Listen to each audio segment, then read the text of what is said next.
The CEOs of the banks now are saying, what can we do to stop Maxine Waters? Because if she gets in, she's going to give us a bad time. I have not forgotten you foreclosed on our houses. What am I going to do to you?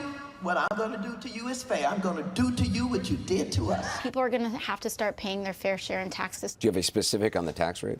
You know, you look at our tax rates back in the 60s, and when you have a progressive tax rate system, your tax rate, you know, let's say from $0 to $75,000 may be 10% or 15%, et cetera.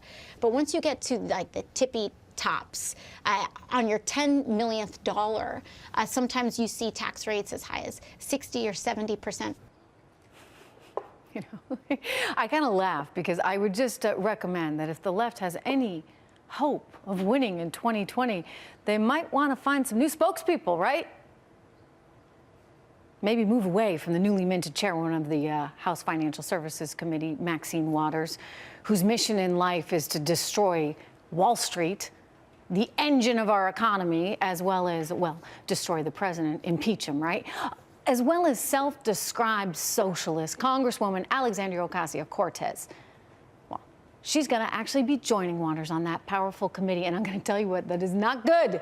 It really isn't, and I say that because you have to have people that understand the capitalist system and have respect for the capitalist system. There are limits to it. You've heard me talk about the hourglass economy, right? Lots on top, lots on the bottom, the middle getting squeezed. That does need to be fixed. But the answer is not to penalize and to tax. Do not forget, my good friend Grover Norquist, tax expert, said this well. He said, when you take 100% of the fruits of someone's labor, that is slavery. So what is it when you want to take 70% AOC? Joining me right now, Daily Caller columnist Stephanie Hamill and Democratic strategist Robert Patillo. And Robert, I'll throw that one at you since the Dems are so keen on taking 70%, or in Castro's case down there in Texas, he'd like to actually take, what is it, 90%? You have Maxine Waters, you know, saying she wants to do to the banks what they did to us. And by the way, the banks are not the only ones responsible for that whole financial crisis, I would remind everyone. Anyway, so your thoughts? I mean, what's that going to look like? Well, I think the point of Maxine Waters is that we have to have a more equitable system. We have to get away from the place of having smoke-filled rooms and all the old bigwigs who make the decisions for what happens to the rest of America. Outside of Wall Street, outside the 1%, the rest of America is still hurting. Okay, I don't disagree with that. Portions of the country, I don't disagree with that, Robert. However, exactly. I will remind you that after 2008, we put in a ton of regulations, right, to the financial system. And then you looked at the most anemic recovery in the history of this country, right? We're talking worse than the Great Depression, really, in terms of how we were able to recover. And I do blame a lot of that on President Obama's poorly thought out economic policies, or lack thereof, as well as all the regulation that went into the banks. But they couldn't lend.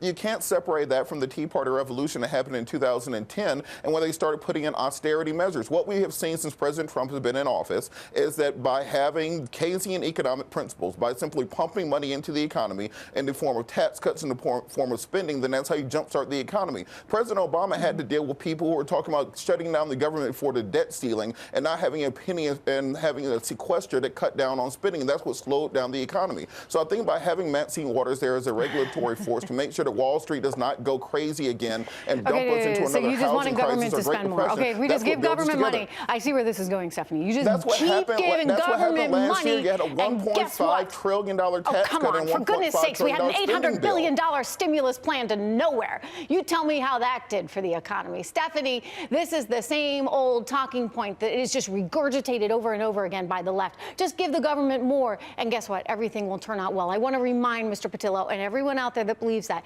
Guess what? Highest tax revenues on record.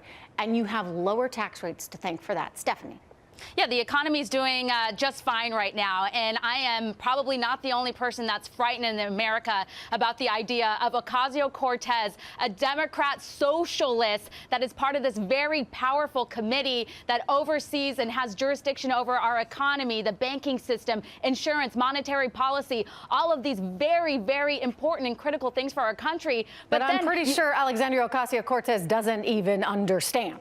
Yeah, she has a lot to learn. She has a lot to learn. And then we have Congresswoman Maxine Waters as the chairwoman of this committee. I mean, this is a nightmare for America. And I'm just very concerned about the policies that they're going to be pushing. And Congresswoman Maxine Waters, I wouldn't call her any sort of moderate. People are calling her a moderate, and that she's going to have to be the peacemaker of this committee. Goodness, she's hardly a peacemaker. Don't forget, this is the woman that was calling, frankly, for harassment and a kind of violence. I didn't think that was the right direction for this country at all when she was trying to inspire people to go after anyone that was associated with Trump. Anyway, your points are well taken. I'm sorry I have no time. Stephanie Robert, thank you so much. Okay, thank you. Our Constitution, everyone. You know what? It is a bedrock of our great nation. But don't tell 2020 presidential hopeful and Democratic superstar Beto O'Rourke that. No. He wants to start over. To heck with the Constitution. He says the Founding Fathers document, a document that is absolutely brilliant, needs a total rehaul. I am setting the record straight on O'Rourke's foolish thoughts. And coming up, my exclusive interview with a former Venezuelan lawmaker who escaped from Nicolas Maduro's brutal socialist regime, his terrifying journey to freedom, and his warning for all wannabe socialists in America. Next.